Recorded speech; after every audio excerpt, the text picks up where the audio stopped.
I was basically 25 years too early for TikTok. You see, this is my video camera. When I was 16, I inherited some money and I got given an option really. I had two major options. One is ultimate freedom, buy a car, or I could buy a video camera.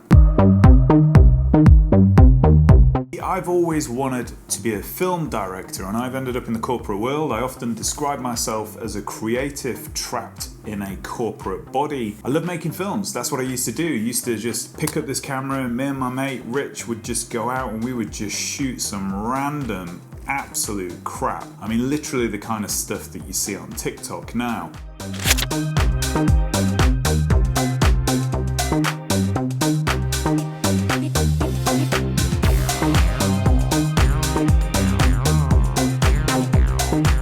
Dancing videos, stupid little films, car videos. We would do all sorts of cool stuff. We just grabbed this old Samsung digital autofocus 8mm video camera. We would load up the batteries, we'd take some tapes, these little 8mm tapes, and we'd take a few of these and we'd just go out for the day, just shoot stuff. We created two police characters that was trapped in the sort of 70s. We did some stupid dancing videos. We'd go up into the Yorkshire Dales and we'd do some sort of countryside videos. We would just shoot whatever it was that sort of piqued our interest and intrigued us. We're very creative. We did some insanely creative videos which I look back on and they're kind of funny, but at the same time it's just creativity explored. It's an imagination brought to life, which is what creativity is. So what's the point of this video? Well, the point is just to not reminisce on old technology. I've got new cameras, I've got new stuff, but maybe to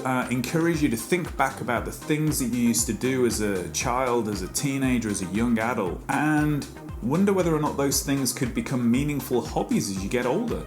That's why I do these YouTube videos. I'm never going to be YouTube famous, and actually I'm not sure I want the pressure of that. But what I am doing is doing these videos to pursue that passion, to bring back that interest, to unleash the creativity that I used to have. And that's why I'm doing the videos, and to get better at making films with the new means of production that I have.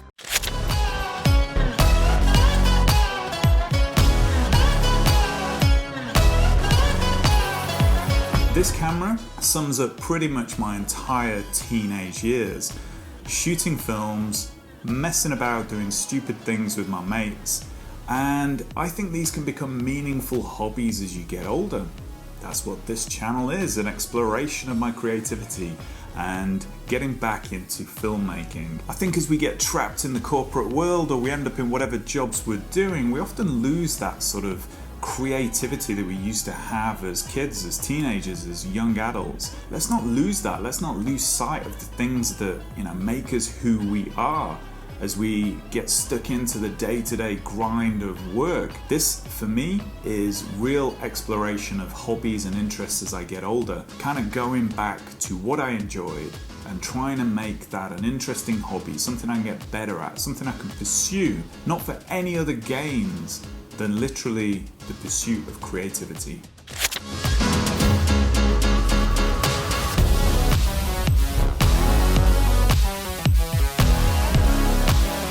So I spent a fair bit of time recently digitizing some of these videos, creating backups and storage and just getting them off these 8mm tapes. This one here is from 1998 and it's even got my university degree project on there, which we used this camera to film, all about a PhD student who was growing crystals. This one, In Search of the Something or Other, I won't say what that is, but that was a stupid video with me and 3 or 4 mates, bundled in my mate's little Ford Fiesta, went off to the countryside in Sheffield in search of horses. Stupid video, absolutely pointless, really, in the grand scheme of things. But it was just about that creativity, that idea, that sort of getting out with your mates and doing something. These tapes, they sort of summarize my youth. This one's from 1993. Mark Bond, it was a rip take of James Bond with my mate Mark. And just watching some of this stuff back just brings back really fond memories. And sort of watching these videos back is that sort of revisiting of the times when I felt like I was doing my most authentic creative self, and I think we lose that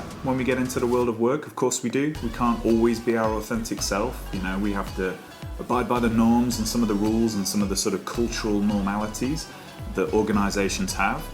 And this for me is about exploring that creativity, getting back to that, enjoying the things that I did, and I'm my own little film director, really. That's what I always wanted to be. And next year, hopefully, going to be exploring a few more creative paths rather than just these talking head sort of videos, and really exploring what I'm capable of with a camera. That sounded proper highfalutin, didn't it?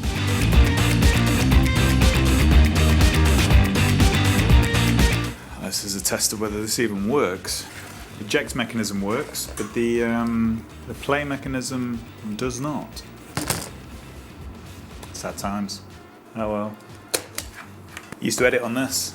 Camlink Vision 200. Audio, master fade, wipes. You could do horizontal and vertical wipes on this thing. Don't know what that one does. Wipe control. Yeah, I could mix VHS. For those who remember, could have a feed coming in from that, feed coming in from the camera, feed going out to another VHS recorder, and I had a few when I was a kid. You could switch between two, so you could sort of mix your own footage in with footage of another video, which was always really cool. Master fade video, those were the days. Look how dirty this stuff is, could do with a clean. Look at this old camera bag. It's a thing of beauty, it's ancient. I think this was my dad's actually. He used to be an amateur photographer, and I posted a couple of his digitized pictures over on Instagram. Simply Lambert, if you're interested. And I believe this was his old camera bag, way back when. Hey ho, it's been alright, it's been good. Digging through these, I'm glad I actually archived the videos when I did, because now the play mechanism isn't working on the camera. Can I be bothered to take it apart and have a look? Probably not. Probably the motor or something's not quite working in there. No, I've got them digitized now. 25 years too early for TikTok. Maybe actually there's a TikTok channel in here. Take all these videos and stick them up on TikTok.